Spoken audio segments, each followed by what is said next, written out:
As always, this free crash course is brought to you by LW Pharmacy School.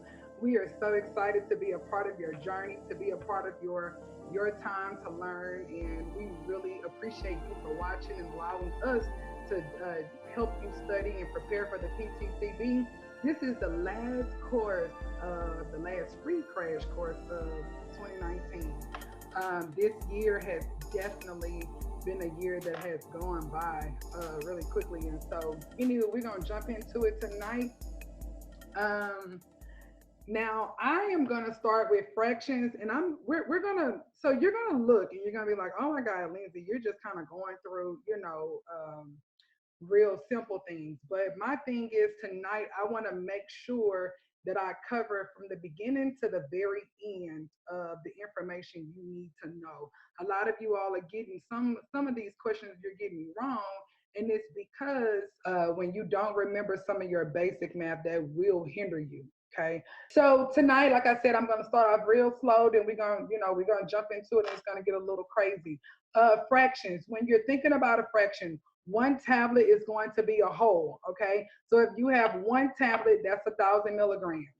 A half of a tablet is going to be 500, and then a half or one fourth of 1,000 would be 250 milligrams. Okay. Roman numerals. I had a friend to tell me she got an answer wrong on her practice exam for Roman numerals. Remember that that one or the I equals one, the V equals five, and then the X equals 10. Okay. And then you have the L, which equals 50, a C note. I don't know if y'all remember this, but I remember like I used to watch Martin, and he would say, oh, I need a C note or something like that. And I didn't know then that a C note really meant $100 in Roman numerals, but it does. Okay. Um, 500 is D, and then M would be 1,000.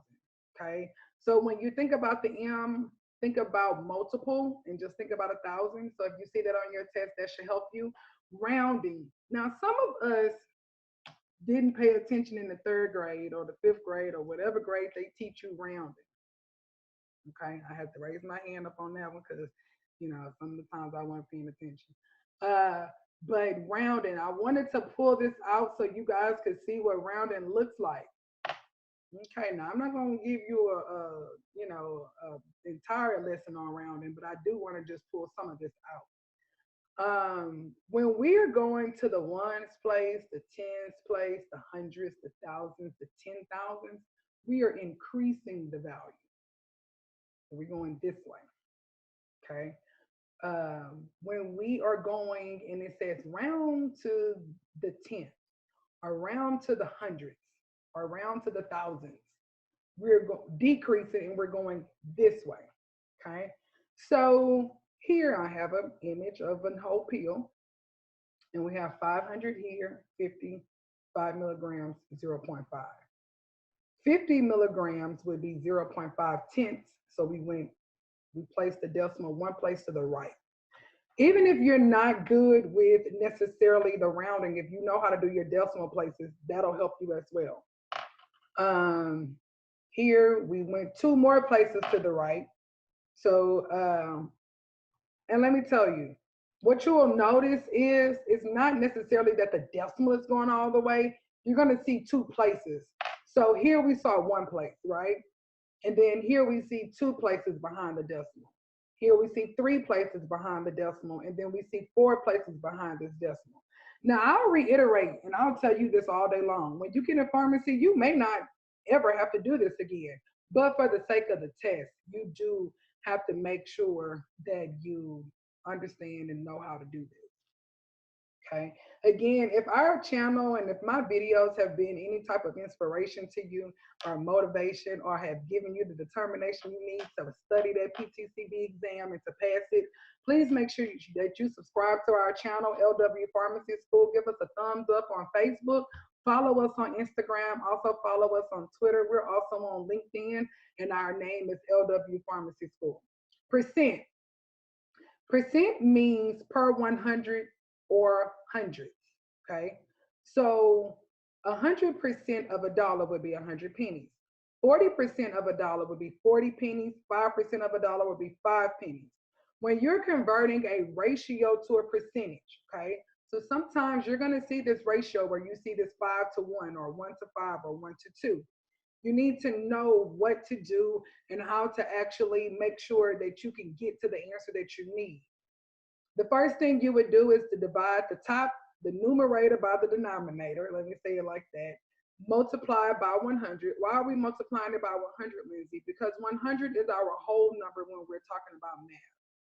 100 is our whole number when we're talking about math. If you did not know that, write that down because 100 is going to get you out of a lot of things in math. Okay. Tonight, all we're going to talk about is math anyway. So your math questions, if you have them, drop them in the chat. Please make sure you keep your questions pertaining to the information that is being taught tonight. If you have any questions outside of this, you can go and drop them on our Facebook page and somebody from our team will answer it. But tonight, I want to make sure that I answer your questions pertaining to the information that we're covering tonight, just to make sure that we don't confuse any of our friends or anybody else that may be watching. Same thing here. Divide the numerator by the denominator, multiply it by 100, and you get 20%. Okay. And then you do the same thing and you actually get 50%. Okay. So on and so forth. And that will give you your actual answer. Okay. And then you'll see if you're going from percentage to ratio, you start with the 2%, take the 2 divided by 100. Okay, once you take the 2 and you divide it by 100, then you're going to get 1 over 50. And if you want to pull out your calculators and you can do this along with me, I'm going to check one thing here because I want to make sure that the math is correct. And I like to show you that, I'm not above making mistakes. So I want to make sure that everything that I have here is correct. Okay. You'll also see here that I did show you if you did do, you could also do 100 divided by 5. You didn't necessarily have to do this part here if you wanted to do a shortcut, or you could have done 100 divided by 2. So basically, we took the denominator and divided it by 100. Same thing over here. You could have divided it by 10. You could have divided it by, you didn't necessarily have to go all the way through the steps, is what I'm trying to get you to understand. So that's something too. Prescription order. I felt like this was necessary because some of you all have seen prescription orders when you go to the pharmacy for yourself. But we all know that's a different thing because when we're doing it for ourselves, we're trying to get in and get out, and we're not necessarily looking at it the way that we would if we were behind the counter. So the DEA number is always to the right. If it is a controlled drug, it's going to be filled out. If it's not a controlled drug, there's no reason to put the DEA number, so you may or may not see that. You're also always going to see the date of the prescription. You want to make sure that you check that the date is correct. Okay, if it's a non-controlled substance, this prescription is good for a year. So we're going to pretend that this is October 9th, 2019. So this particular prescription would be good until October 9th, 2020, because prescriptions are good for 1 year that is not controlled substance.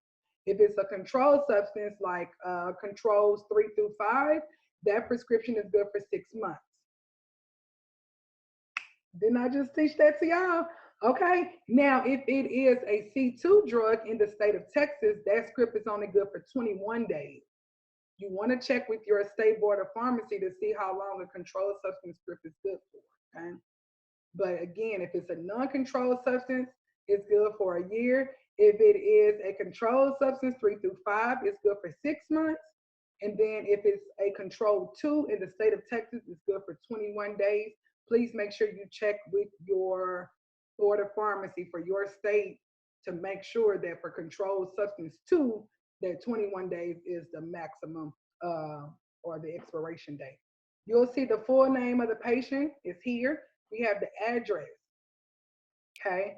We have Synthroid 100 micrograms because Synthroid comes in micrograms. Okay. So Synthroid is one of the drugs that comes in micrograms. Potassium comes in milliequivalent. Levothyroxine, which is the generic of Synthroid, also comes in micrograms. And I can't think of anything else off the top of my head that comes in something either than other than hey Megan, I just saw you. I just seen your reply. Hey Megan, how are you? Keep pushing, keep trucking, keep doing what you're doing. Don't let the day ruin. Don't think about what didn't go right. Don't look to the left and look to the right to see what other people are doing. Stay focused on your journey.